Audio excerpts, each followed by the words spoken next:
Good morning. Good morning and welcome. This is Seek Sustainable Japan. Today I have two very special guests, Lauren and Marcus, joining us. Thanks so much for joining. Thanks for having us, JJ. And you guys are part of the amazing Minka Preservation Society. We're going to talk about what it is, how people can get involved, and of course, exciting upcoming events. But first, we want to start a little bit about you, Lauren. Let's start with you. How did this passion for Minka, how did doing your own Minka, where did it all start? Can you tell us a little bit? Yeah, sure. It was kind of serendipitous. We weren't looking. My husband's a carpenter and he'd always admired Minka, but we never thought about taking one on. And then on my 50th birthday, a good friend sent us a link to a Minka that was for sale in the middle of the Noto Peninsula. We were living in Kanazawa at the time. And we drove up and we looked at it and we really thought, wow, there's a lot of potential here. This could be really amazing. Then that one didn't work out. And we thought, oh, well, yeah, we tried. But then the real estate agent who was attached to it called us about 3 or 4 months later and said, I found another one. And it worked out. And here we are. So that was at the end of 2015. Actually, oh gosh, it'll be 10 years in December. And we just started slowly plugging away on the renovations, doing everything ourselves. But it was slow. We're still living in Kanazawa. And then when COVID hit, suddenly I had all the time in the world. And between us, we just full on 6 days a week went after the renovations, and we moved in October of 2021. So it's still not finished, but it's livable and comfortable, and we're getting there. A labor of love, right? And you're living there with many beautiful cats as well, right? You can hear some in the background. 5 cats, 5 rescue cats, and a large poodle, cat herding poodle. That's amazing. In the intro, I just shared the link with everybody to the Minka Preservation Society page, where you can read about all of the board members and advisors. And this is Lauren's page, and talking about making all the counters higher. That's one of the things a lot of people who renovate traditional Japanese homes talks about.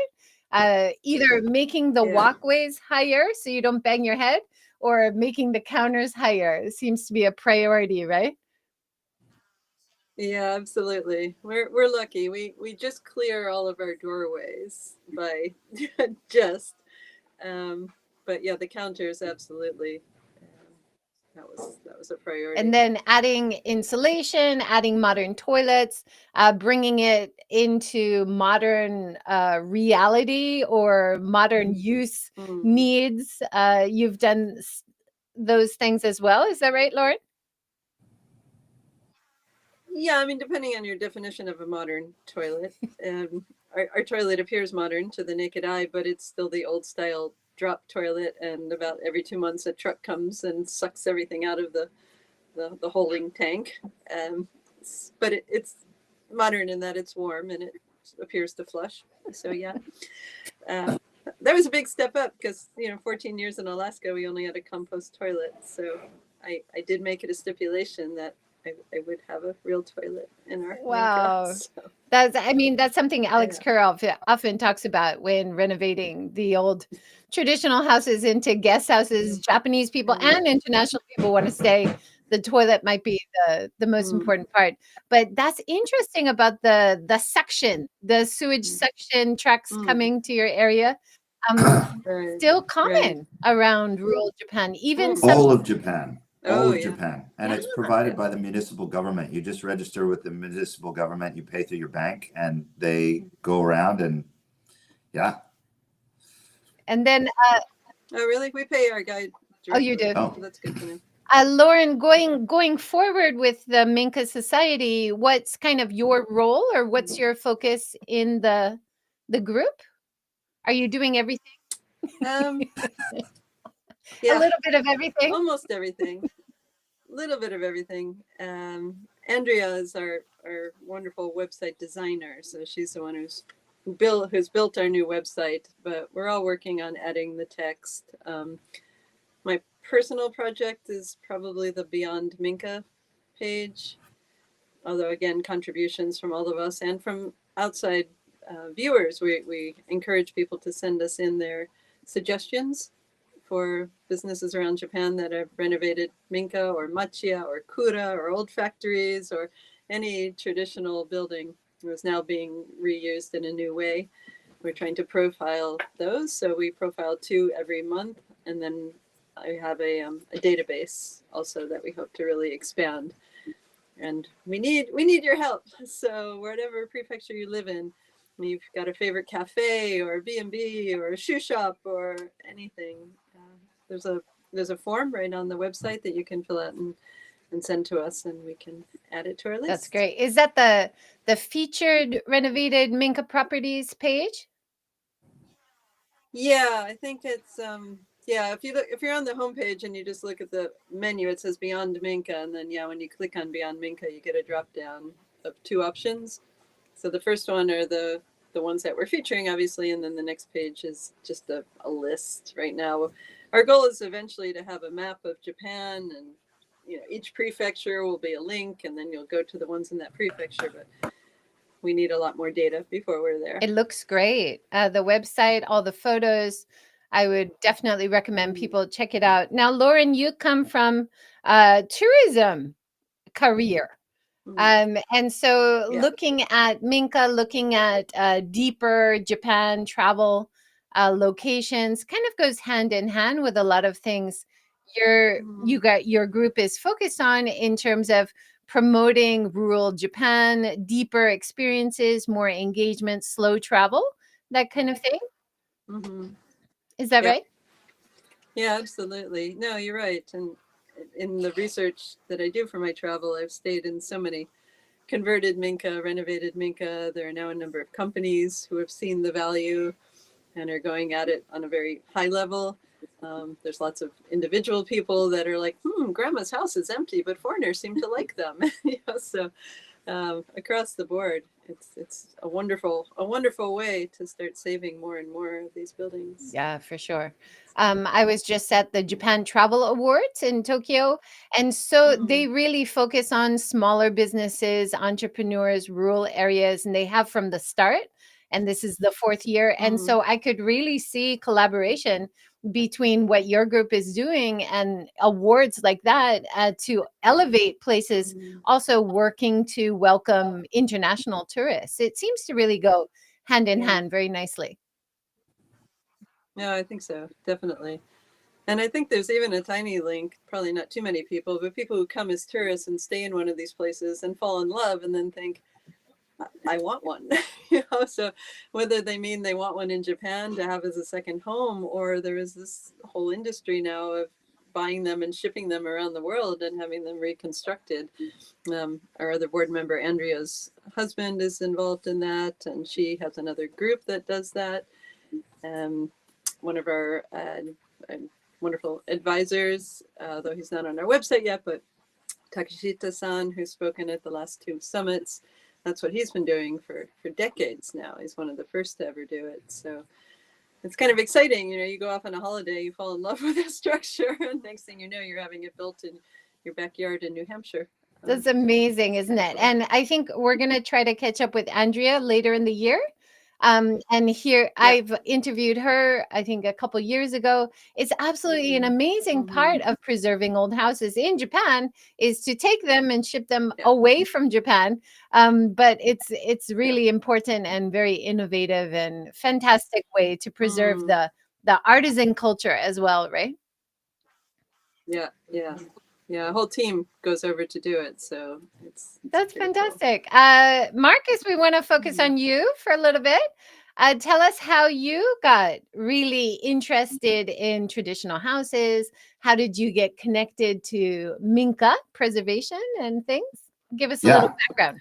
So it goes way back to an adventure that I had a long time ago. My first trip to Japan many years ago. My career's been throughout Asia. But my first trip to Japan, I traveled a little bit of the countryside and saw some of the beautiful architecture. And it's not just a house.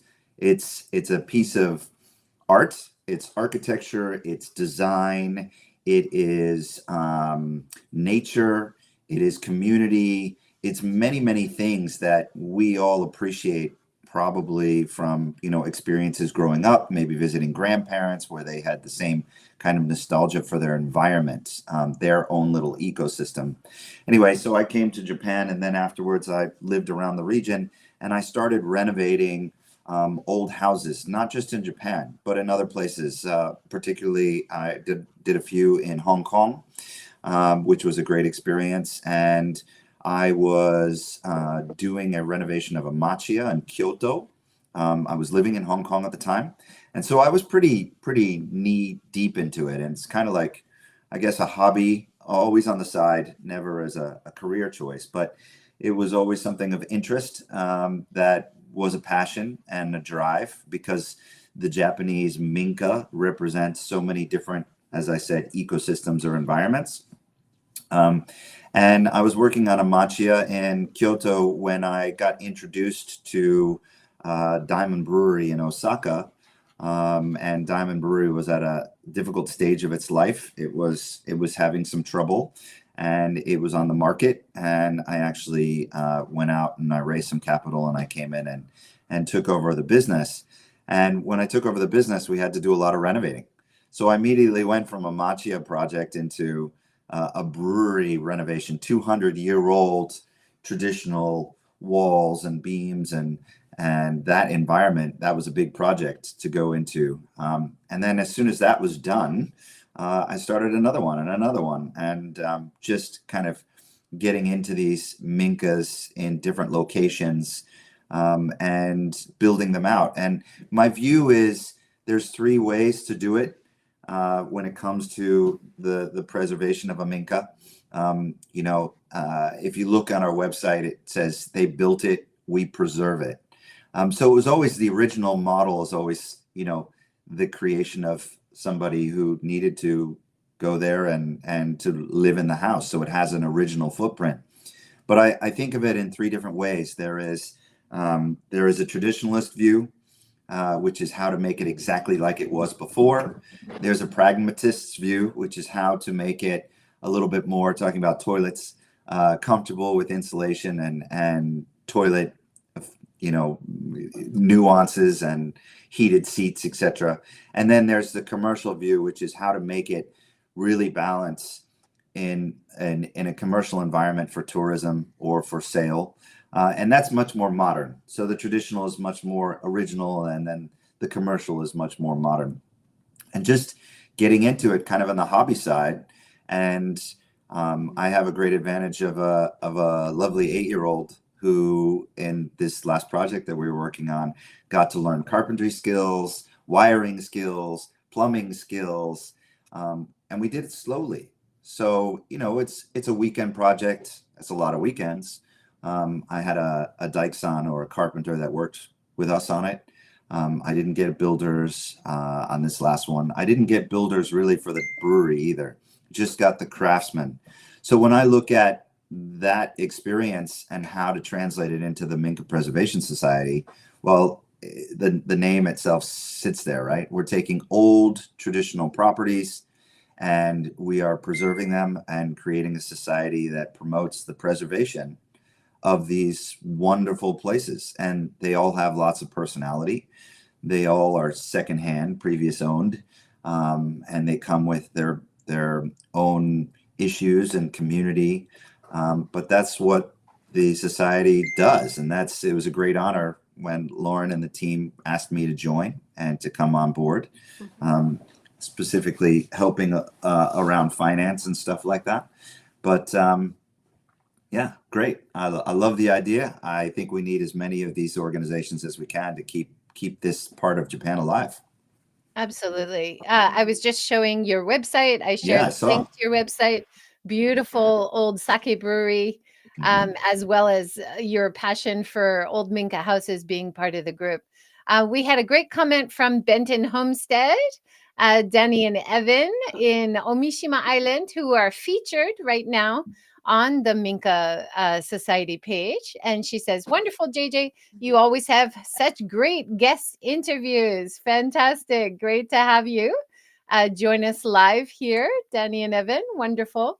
Now you were asking people also if they know of a good Minka or interesting stories to send in stories and pictures and even their own experience or others that they find. Is that right? Yeah, absolutely.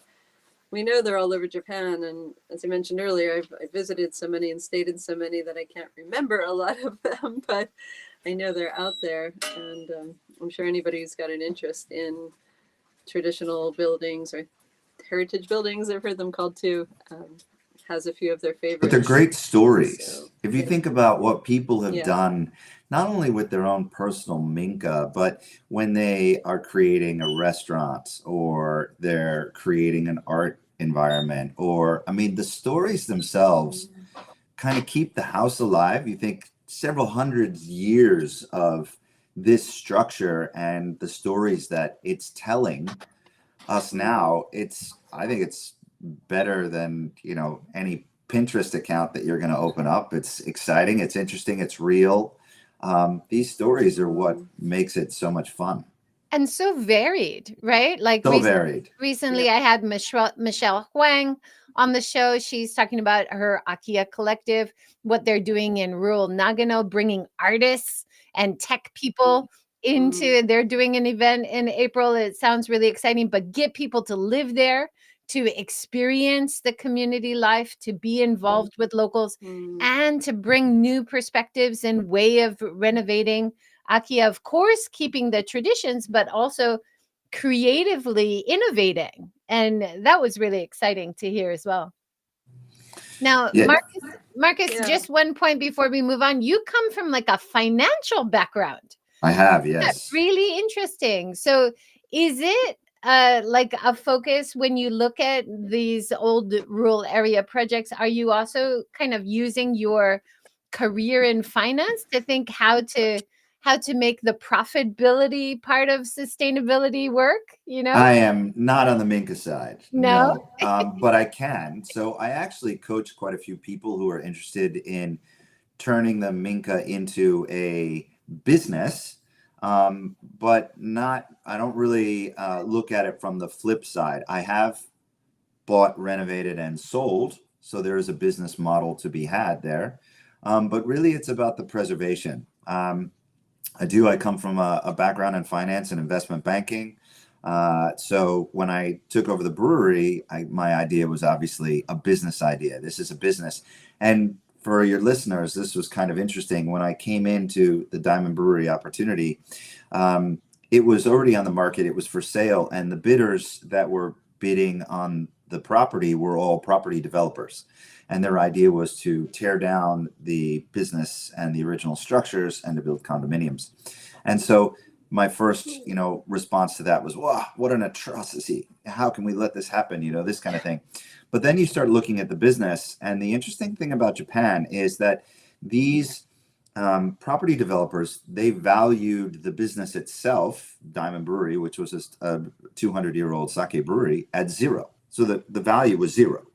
And it was just a property play, which is, I think, a really interesting thing for people to think about, because there are a lot of Minka out there in Japan that have been businesses, that are still businesses, that hold businesses, that have families attached to them, that are about craft Japan. And, don't just look at the property, look at the history of the property, the environment. I've seen some amazing stuff, especially in the Kyoto region, old kimono factories or silk factories or fishnet factories. I say factory, but it's the size of a very big house. It's not, it's not a factory. So the businesses within these historical structures, I think, are really interesting to understand and explore. But no, I'm not taking my investment banking background and becoming a massive buyer and flipper of Minka. I think there's way too much that goes into it emotionally, spiritually, and from a community perspective. So I'm more about helping people have that journey for their own experience. For sure. But having that profitability, make it work financially aspect to taking over the old houses, it's definitely an important part of the people, planet, profit, and balance sustainability, which I think we're always focused on. It's not going to be a money pit. You can find reasonable ways to renovate, make it modern, make it into a business or whatever, right? Totally agree. And there are a lot of people who come onto the market who don't have experience here in Japan, and they go in a direction that's easiest for them, and that usually is much more costly. Maybe it's less time intensive, but more costly. There's a lot of different ways to do it, and if you think about how everybody's repaired their own houses here in Japan just naturally using what they have upstairs. I look at even my brewery. I have equipment in my brewery that somebody made by hand at one stage, right? That we still use. And you're like, oh, Amazing. that's yeah. Yeah. So there's a lot of different ways to do it. Yeah, for sure. Lauren, you're married to a carpenter, so doing things traditionally or naturally, but also bringing in that outside perspective as well. He's worked on projects, you said, in Alaska, is that right? Yeah, he's worked all over the world, really, and he's actually more than a carpenter. Not that there's anything wrong with only doing carpentry, but when he left school, he did a 7-year building course in Glasgow. So he was trained in plumbing and electric and in stonemasonry and brick and carpentry and everything. So it's how we were able to do this, I guess. Not only that financially, I mean, I suppose if we had to, we could have afforded to pay somebody to do it, but it was more wanting that total ownership over it and over the decisions and thinking outside the box. For sure. He's very good at thinking outside Yeah, the box. and I've interviewed you on the show before, and also heard you speak at an event. You also are very hands-on. You've done some beautiful DIY projects around. You've got a great sense of design. So bringing in how you want to live and the color schemes and things, and using traditions, you seem to have combined things really beautifully. Oh, thank you. You're kind. I think one piece of advice we both always give anybody who's thinking about this is, if some Minka are in such bad shape you can't live in them while you're thinking about what to do. But after you've done the getting it to a blank slate level, you've insulated, you've fixed anything that's broken, you've replaced any beams, then give it some time. We've talked to so many people that have just rushed in and done things, and then they move in and they're like, oh, well, that doesn't make sense, and why did we do that? And I totally agree. So I mean, there's something to be said for doing things slowly, like the weekend methods. Each time you come back, you're not so far along that you can't go back. Really, it's you're dealing with a property that has been in play for 200 years, and it's or more, 3, 4, whatever. It has its own environment that it's been sustaining for a long time. You need to understand that. Why is, how are the tatami rooms used? How was the tataki domo used? Where did the animals stay? Why this flow? And it takes time. And I think, I bring it down to almost every little purchase. We're in the middle of the winter, so you go out and you buy a Toyu heater, a kerosene heater. Well, there's actually different kinds of kerosene heaters, and you need the time to figure out, is it the quiet one that does the ambiance throughout the whole room, but then it's not very warm? Is it the fan-built one that has a motor and makes a little bit noise? Do you put one in one place and one in a different place? Take your time. Don't rush out and buy the most expensive heaters and put them all through your house, because you'll be like, that didn't make sense. It just takes time. All of these things take a little bit of time, which is why it's such a great project. Alex very often talks about that too, right? How the house will tell you how it wants to be. And isn't I just been reading about rewilding, and it's the same idea, like get out of the way of nature and it'll repair itself, right? Like the house, if you give it time, if you listen to it, it'll tell you how it should be or how it was before. Sometimes you don't know what the history of the house was, like in our case. We've got this beautiful tiled like kitchen upstairs, and it's got a very strange sink situation where you put a bucket underneath. These are things you don't realize right away, but it's completely charming. And so I'm so glad we didn't completely destroy and renovate that originally, right? So very similar to what you're saying, Marcus. Yeah. Yeah. Let's go through the website, kind of set area by area of what you're doing with the organization. It's a beautifully done website. One of the areas is the Minka Times, which looks really fun. Can you tell us a bit about this? Yeah, I'll speak to this one. We wanted, first of all, Facebook is Facebook, and you can't really exist in this day and age without having a presence there. But if you're in any sort of business or nonprofit, but not everybody is on it, or if they're on it, they never check it. Or so a number of our members have mentioned over the years, especially at the Minka summits, that, I'm not on Facebook. How do I get updates? So we wanted to build a website not only to reach people that are off Facebook, but just also as another way to get information out there. And the newsletter is kind of a natural spin-off from that. So that has a mailing list. So whether you're on any social media or not, as long as you have an email address, you can get our newsletter. And the newsletter will come out seasonally, so 4 times a year.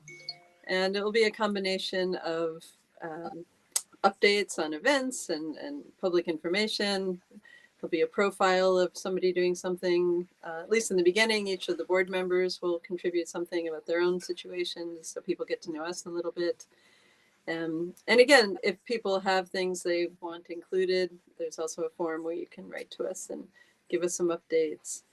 But it's also printable for anybody who's really old school or wants to share it or mail it to somebody. You can still print it out and put it in an envelope in your staff room. There's a lot of different ways to do this. And a lot of organizations will pull. So they'll pull people, they'll put something on their Facebook or put something on their website. We want to push as well. And we want to get information out to people, not just people who are looking for this and they come to us, which is why the idea is not just, newsletters, but also events and simple little events as well as big events. And a simple little event is, the idea is imagine like open houses for 2 or 3 Minka in a particular area on a particular Sunday.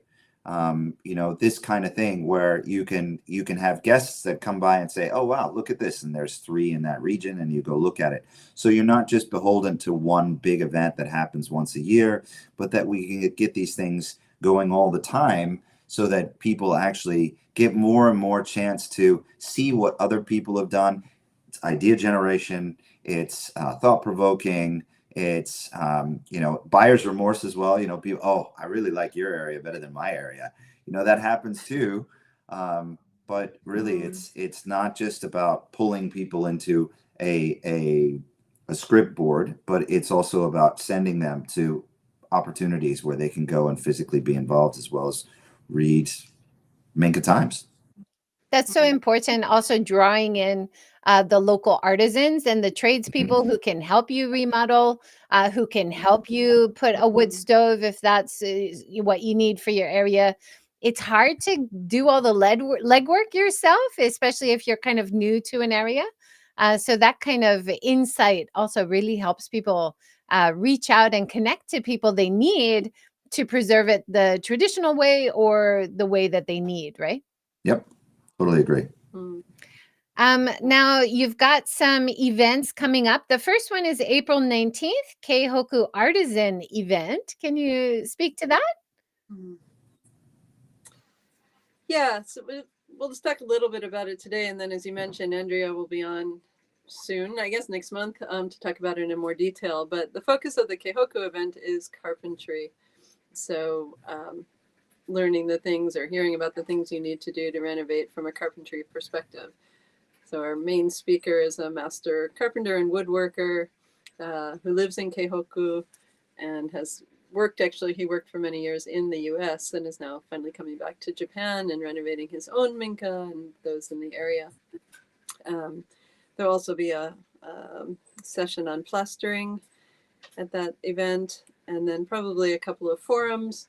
One thing we want to address is, I don't know if you've heard about it, but starting April 1st, there's a new law in Japan that affects Minka and renovations. Basically saying that any new Minka, Kominka, old building renovation needs to be brought to the earthquake standards of a modern building. This has huge implications, financially, of course, and every other way. So, but there's a lot of murkiness around it. So we've been doing our due diligence to try to get all the facts, and we definitely want to have a discussion about that. We're also going to try to have a Zoom event, a Zoom forum, where we can present about that as well, because members are worried, especially the members. If you already have your building, you're okay, but if you haven't bought it yet, this would affect you.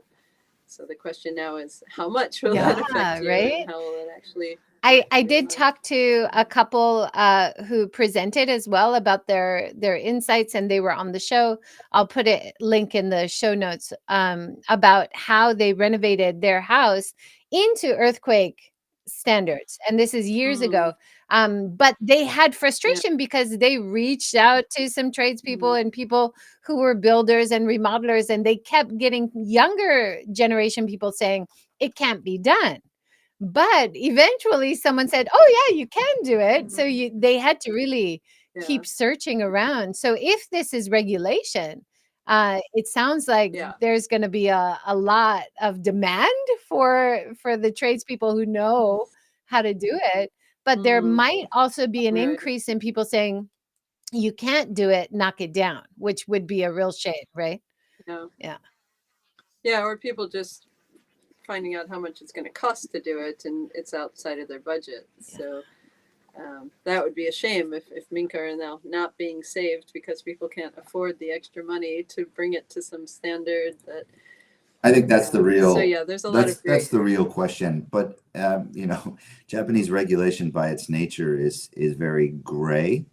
I don't know if you know, but sake, so Nihonshu, has just been awarded a UNESCO, right? Actually, congratulations! Yay! Thank you very much.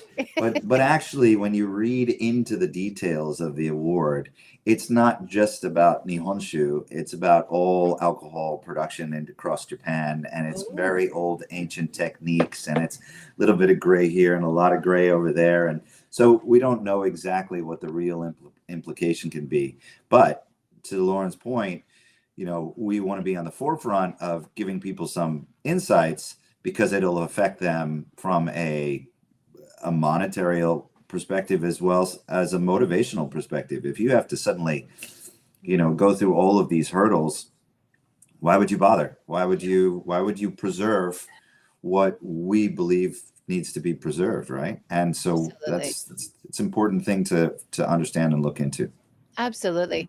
So this event, there's a lot more people who would like to hear and get the knowledge then who can attend. Is it going to be possible to have online joining, or for people to pay some money and maybe watch the recordings after, something like that? Are you thinking?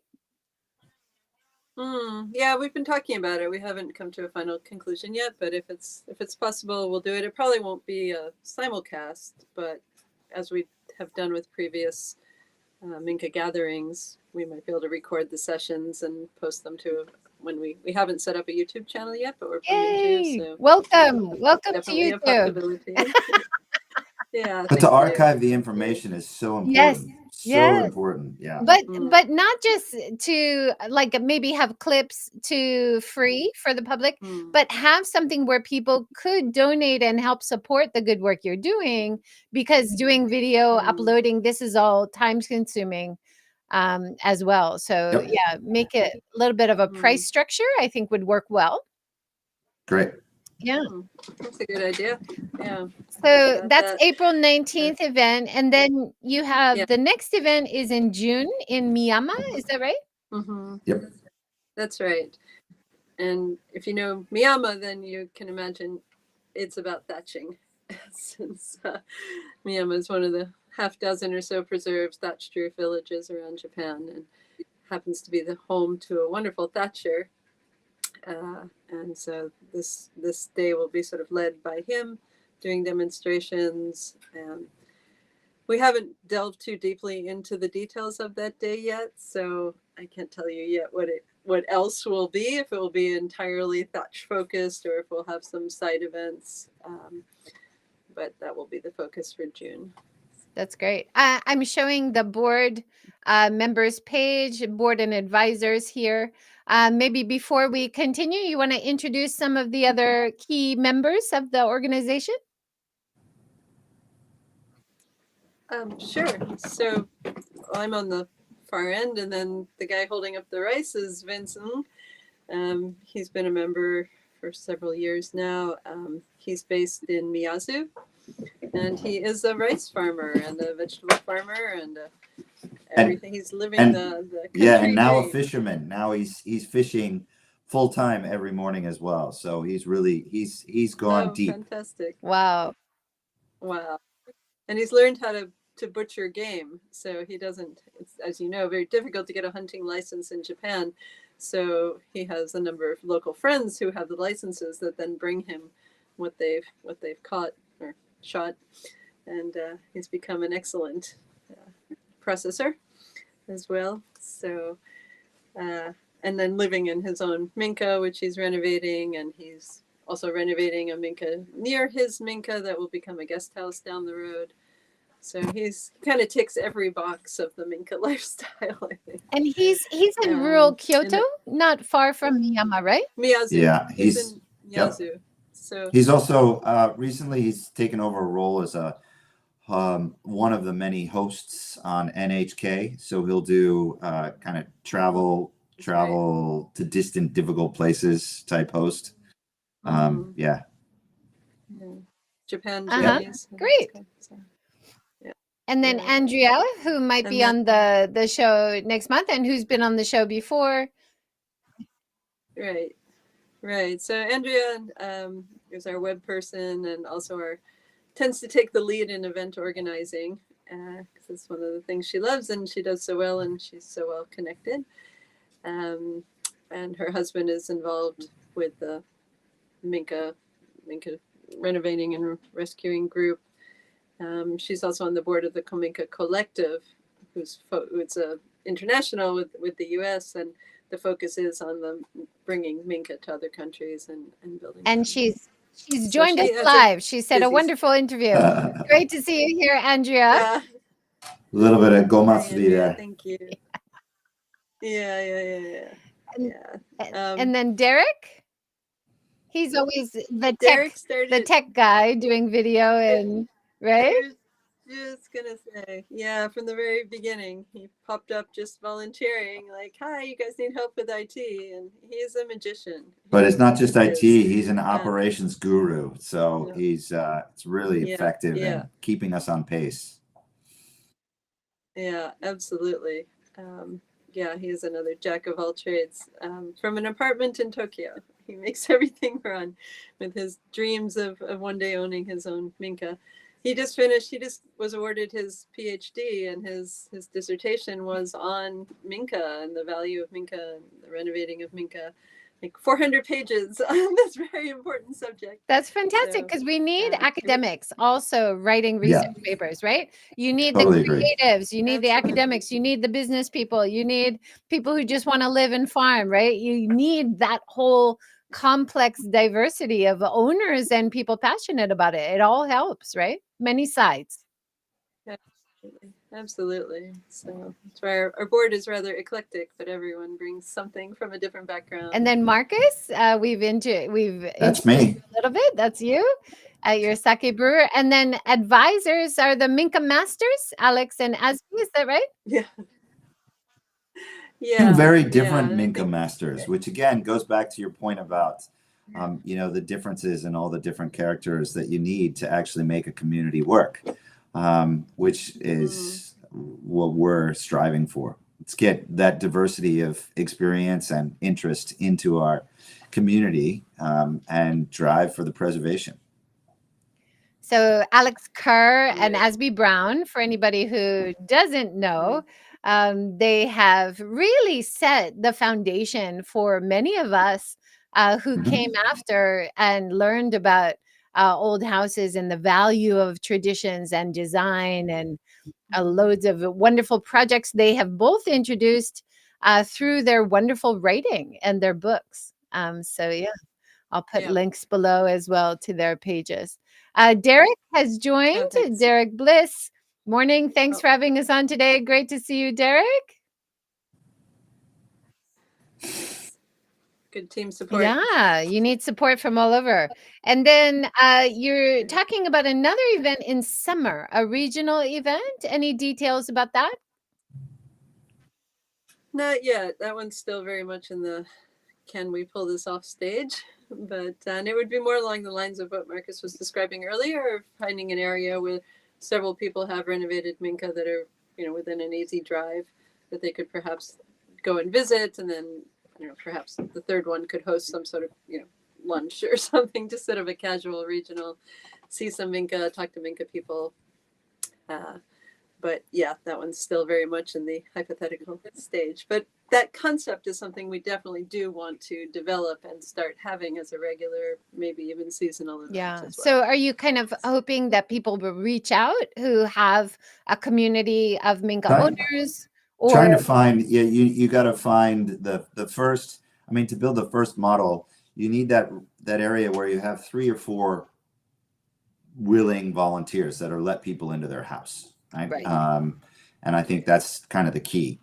So we're looking for the area. And, traditionally, the Minka community and the discussions over the last couple of years by the community as a whole, a lot of it's been focused in the Kansai region. It's been focused in the Kyoto region. We want to actually expand that so it's focused or not focused. So it's all across the country. And that would be the ideal situation is, you have one of these weekends, but there are 8 prefectures that are hosting it. And that is much more inclusive and gives a greater depth and breadth to seeing the differences and, again, archiving it, catching it on film and putting it up for people to enjoy. But, with the launch of Minka, there are a lot of projects for us to do. There's a lot to be done, and we're pushing hard to get this all done and build out these new models and these new opportunities. So it's more of a stay tuned. It's coming as we gain our momentum. Yeah, that's really exciting and so important, right? Because there are so many regional rural areas all over Japan, from far north to far south. And each area is regionally specific, and they have different communities, different tradespeople. So always thinking about different areas, and maybe even at the same time, and collaboration. It's the wider the net, kind of includes more people, bigger umbrella kind of thing. Yep. Fantastic. And then a big event, the date's already decided for Minka Con in December, right? No? Well, maybe.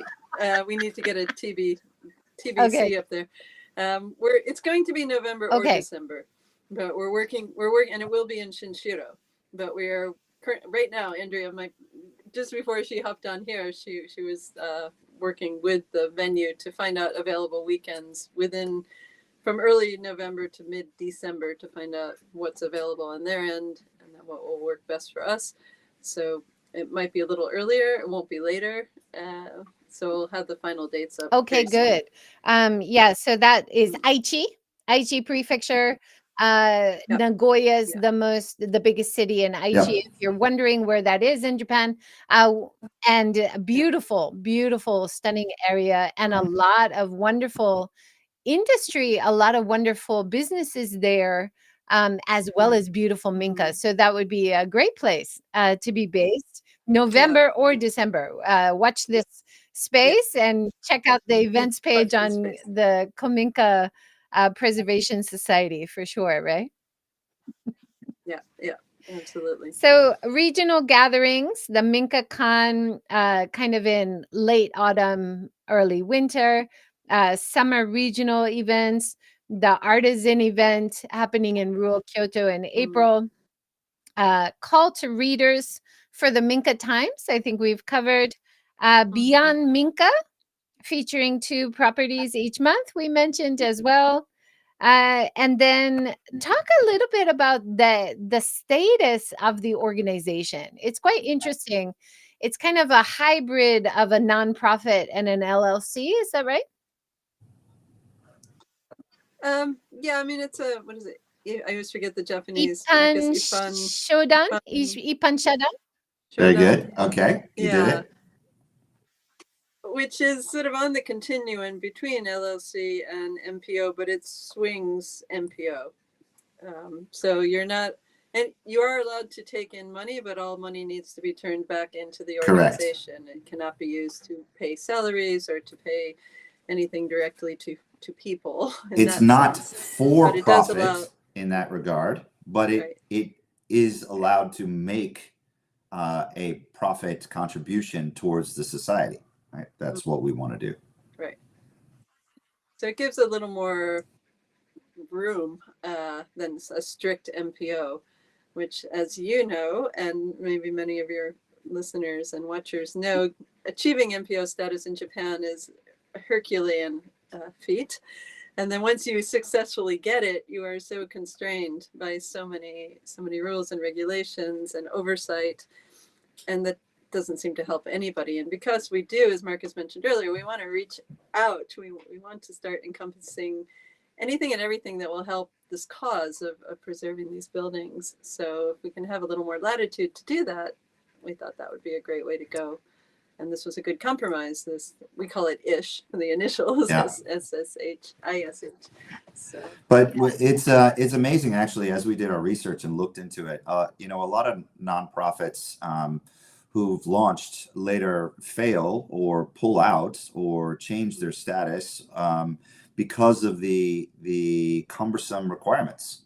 And those requirements are from an accounting perspective, a reporting, an audit, and then not having, you know, certain funds available for certain usage gives you a limitation on what you can actually put out to the marketplace. And, you know, a lot of people will talk about, oh, well, we are a not for profit, or that's where we're going. But then the other side of it is the number of years it takes to get the status as well is a big preventer. So it was an obvious choice for us. You know, right. it's not easy. Yeah. It's not easy being a nonprofit. Not easy. It's not. No. And as you know, too, being a nonprofit certainly does not mean that you can't pay salaries to your directors. That's true. I mean, as we all know, some of the biggest scandals in history have to do with the big nonprofits, paying their people masses of money and not putting the money into the. There's actually a website I used to use when I was really involved with nonprofits that shows you every nonprofit and how much of the donations where it goes. And the idea being you don't want any more than 5% of money that comes into a nonprofit going towards salaries. And yet in some cases it can be over 50 or 60%. It's amazing. It's confusing to people, right? Because it should be nonprofit. That doesn't mean, individuals are getting huge salaries, right? So the transparency is really important part of it. So when money comes in, and hopefully money above expenses is always the aim, how do you plan to feed it back into Minka preservation or future events? Is it the focus? Yeah, it'll, as you see, I mean, there's a lot that we've just put out to the marketplace. We've said, all these different things that we're going to do, the Minka Meets, the Minka Views, the Minka Con, these things cost money, right? And we want that to be able we want to be able to thrive these events and push these events forward. And transparency will be there because it's part of the society's build. But that doesn't mean we think that this is the best solution either. I mean, I think, again, we're about preservation. They built it, we preserve it. That's our motto. And we want all organizations that are with the same objective to be, supported. So it's just the the structure that we chose, but it has nothing to do with the mission per se. The mission is the preservation of Minka and the education of the world about this beautiful opportunity and what it presents, not just with the structure, but the community, the experience, the spiritual side, the emotional side, the physical labor side, all of that. That's the message that we're talking about. Yeah, that's awesome. And then international collaborations. We already mentioned Andrea's group, and they have many international ties. There's also, of course, building societies, people very interested in Japanese old houses and carpentry based abroad. Are you kind of looking to collaborate and link up with ties abroad as well? Absolutely. Yeah. Also through Andrea, the Timber Framers Guild in the US and Canada. They've started twice annual trips to Japan for their members, and a big part of those trips has to do with Minka or traditional buildings. So they spend time visiting them and meeting the Daiksan and the Miyadaiku, the temple carpenters, and getting really firsthand experience that's valuable to them as timber framers. So that's an exciting collaboration. And one thing that's important, distinction-wise, it's not just about a house. We're supporting the preservation of anything that's structurally in line with these great architectural achievements, and that temples, that's jinjas, that's bridges, that's anything out there. And I think that there's going to be a lot of opportunity for collaboration with groups from other countries that are doing the same thing. And I think that will really, that'll be a good chance for us to kind of show our stuff. We talked a little bit about the wider umbrella that everybody can join. So if somebody takes over an older house, but it's not technically a Minka, like how strict are you on your focus of what is a Minka or traditional trades or rural living? Does it have kind of a wider net of inclusion there? Absolutely. I would say yes. Anybody who's on the journey is on the journey. If they take the trailer, and they turn it into something special, there's no reason to exclude them from the community. It's everybody's on that journey. Right. Yeah, it's a very wide umbrella, I would say, and that's a topic within the Minka community, not our specific, but Minka people in general. What's a Minka? What isn't a Minka? When was it built? How big is it? And even the whole Minka co-Minka debate. The word co-Minka has come to the fore, but when I talked to Alex Carr about it, he's like, until like 10, 15 years ago, everybody just said Minka, and now suddenly all you hear is co-Minka. He's like, I don't know why it happened. They seem interchangeable. Putting like kanji for old in front of it doesn't mean a Minka isn't an older folk building. So correct. And there are people like, we have friends here they presented at the last Minka Summit. They live in what looks like a gorgeous Minka, but it was built like 40 years ago or something. But the family wanted a traditional Minka, so they paid for it, for the huge beams, for all of that, in 1975 or 1980 or something. But if you walked into it, you would never not think for a minute that it wasn't a 120, 150-year-old building. So for sure. And there's beautiful historical buildings, which are definitely not traditional Japanese build. We have A-bomb survivor warehouses in Hiroshima, in Kobe. They have those beautiful, like European style historical buildings. I think talking about preservation and rural community building and supporting artisans and traditional tradespeople, there's so much. It is a wide net, right? So The wide net. I don't think people listening should feel like, oh, well, I don't have a Minka or, like specific. It's more inclusion than exclusion. Is that right? Yeah, absolutely. And you think of the periods of architecture in any country, they change, Taisho period here in Japan is where, all of the police departments and the fire departments started building with brick. And the banks started building with stone, and beautiful old historical architecturally pristine pieces that we want to preserve, we want to keep alive. Yeah. So it is more inclusive than anything. And they are as much at risk as the Minka and Absolutely. the Manchia, Absolutely. especially those late Meiji or Taisho. It's such a short period, but late Meiji through Taisho, some Yeah. amazing wooden and brick architecture. That when we see as Westerners, like I was invited to tour Kobe not too long ago for tourist purposes. And they were so excited to show us the old part of Kobe up on the hill with all the old houses. And I mean, it was very cool, but at the same time, they're like, would tourists want to see this? I was like, if I were an American and I came from Boston, this really wouldn't be exciting to me. I'm surrounded by these buildings at home. I don't need to come to Japan to see a beautiful example of Victorian architecture. So they were sort of surprised because for them, it is such a treasure. And they're like, we Yeah. need to fight to keep these buildings in Japan. And I was like, And it's an interesting part of their history, right? Sure. Like, Yeah. I love sitting in the Starbucks there, which has preserved one of the historical buildings, and you get a taste of what it would have been like to live in here, right? And thank you, Starbucks, for preserving that and to make that Totally their unique brand, which is better for them, better for the visitor. But yeah, really interesting. Yeah. We just have a few minutes left. Is there anything we haven't touched on that you'd like to mention? I think you've done a pretty good job. Come join us. Like, bring people in. And JJ, we ask that you're a great champion of this. Keep mentioning us and bringing us up. We want more and more. As many people as are willing to join, please come and be a part of this group and this family. Absolutely. I've seen lots of great interviews in written form. If anybody who you're featuring also wants to be on the show, absolutely welcome. Please put them in touch. I'd love to have them on the show. So collaboration, definitely keep talking about ideas, keep including people who are doing great projects around, and get in touch with you guys. You're doing great work. Thank you for all you're doing. Thank you.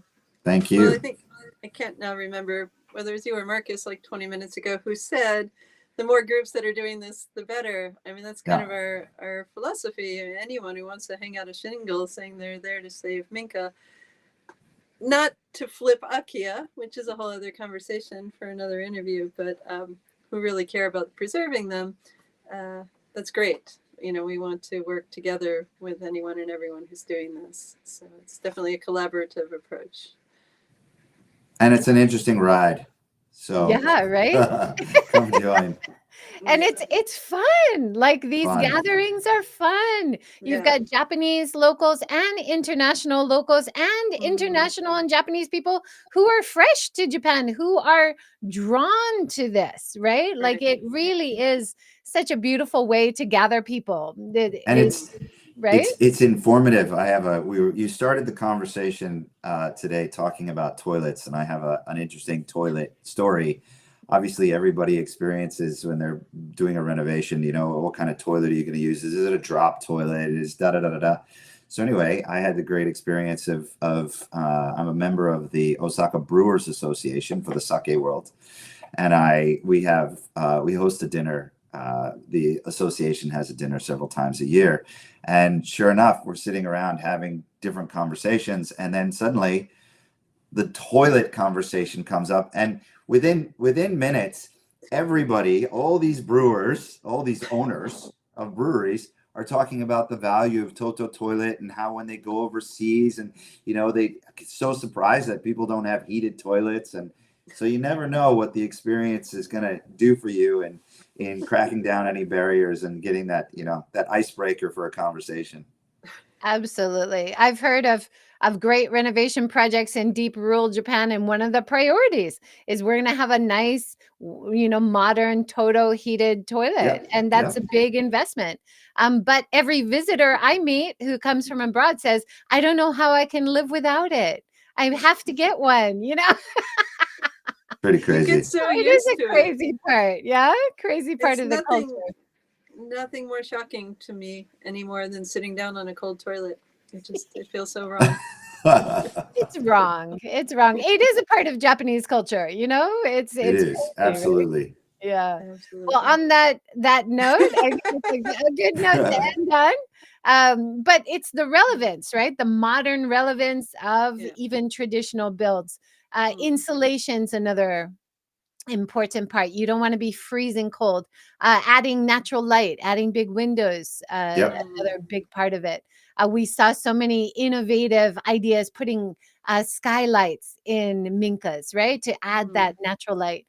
So Yeah. there's so many great ideas to make it comfortable, to make it appealing, but to preserve the traditions. And I think that's so much of why you're passionate about this organization, right? Yep, you Yeah, got absolutely. it. Yeah. Thanks everyone for joining. Thank you so much, Marcus and Lauren. It was wonderful having you. Thank you, JJ. Good luck with Yeah, it's great. everything. Okay, we'll talk to you Okay. soon. Talk to you Take soon. care. Take Have a care, great everyone. day. Bye.